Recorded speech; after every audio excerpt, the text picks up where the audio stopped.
Seringkali ketika terjadi tragedi atau waktu yang sulit sedang melilit kita, kita bertanya, "Di manakah Engkau Tuhan?" Ada sebuah seruan di dalam hati, "Di mana Engkau Tuhan?" Pertanyaan ini adalah sebuah pertanyaan yang membuat kita sedang berkata, "Kenapa hal ini terjadi dan Engkau tidak berbuat sesuatu dalam hidupku?" Kita sedang menyalahkan.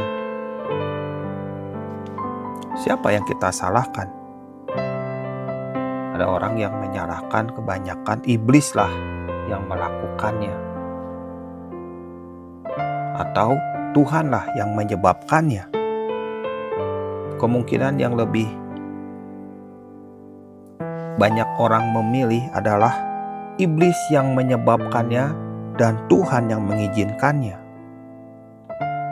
Kalau kita lihat dalam Ayub 1 ayat 1 dituliskan tentang Ayub, seorang yang saleh, jujur, takut akan Tuhan dan menjauhi kejahatan.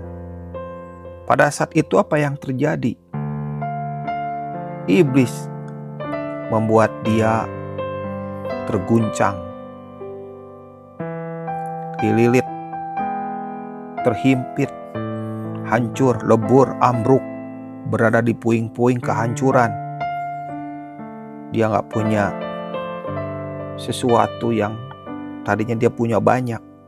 Bahkan dia berdiri di 10 peti mati anak-anaknya. Habis semua, tak bersisa. Dia menjadi seorang yang miskin, dari debu menjadi abu. Benar-benar orang-orang pun gak sanggup untuk mengatakan sesuatu karena penderitaan yang dialaminya.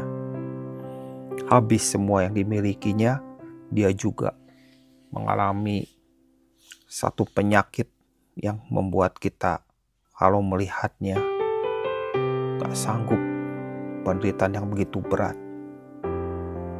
Tetapi Tuhan mengizinkan Ayub mengalami kehilangan demi kehilangan. Tuhan juga memperhatikan sepanjang penderitaan, kehilangan yang dialami oleh Ayub. Tetapi satu hal yang kita harus tahu pada saat itu, Tuhan tidak pernah meninggalkan Ayub walau hanya sesaat. Tuhan tahu betapa beratnya penderitaan Ayub. Itu penderitaan yang paling hebat dialami oleh manusia. Tapi Tuhan tetap mengawasi proses pemurnian itu. Tuhan memperhatikan dari awal sampai akhir proses pemurnian dalam hidupnya Ayub. Ini yang luar biasa. Banyak orang menyangka kalau Tuhan meninggalkannya. Banyak orang menyangka kalau Tuhan tidak mau mendengar seruannya Ayub. Banyak orang mengatakan pasti Ayub berbuat dosa sehingga dia mengalami sesuatu yang hebat. Penderitaan, kesedihan, kehilangan, dan hidup dalam puing-puing. Tapi itu semua salah besar. Pada intinya, Tuhan mengawasi proses pemurnian dalam hidupnya Ayub. Itu pun yang terjadi pada kita. Tuhan mengawasi proses pemurnian pada kita. Proses itu baik untuk kita. Proses itu kita butuhkan. Proses itu yang membuat kita bisa berdiri di hadapan Tuhan tanpa satu beban, tanpa satu lilitan keduniawian, karena memang dimurnikan.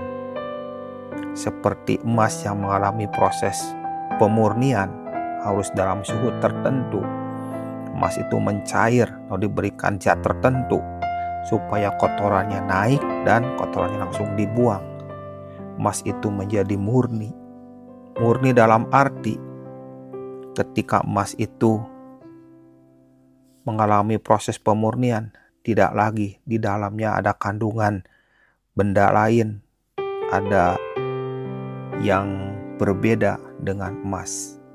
Karakter emas itu lembut, mudah dibentuk, tidak ada kekerasan sedikit pun. Itulah proses pengujian. Jadi, apa yang terjadi pada Ayub? Ayub seorang yang saleh, seorang yang jujur, dan seorang yang mengalami proses pemurnian. Ia menjadi seorang yang murni, dan Tuhan berkata, apakah kamu memperhatikan hambaku Ayub? Tanya Tuhan kepada iblis. Sekalipun Ayub melewati masa-masa berat, namun Ayub tidak berdosa sedikit pun kepada Tuhan dan tidak pernah menyalahkannya telah berbuat sesuatu yang tidak baik kepadanya. Itulah proses pemurnian.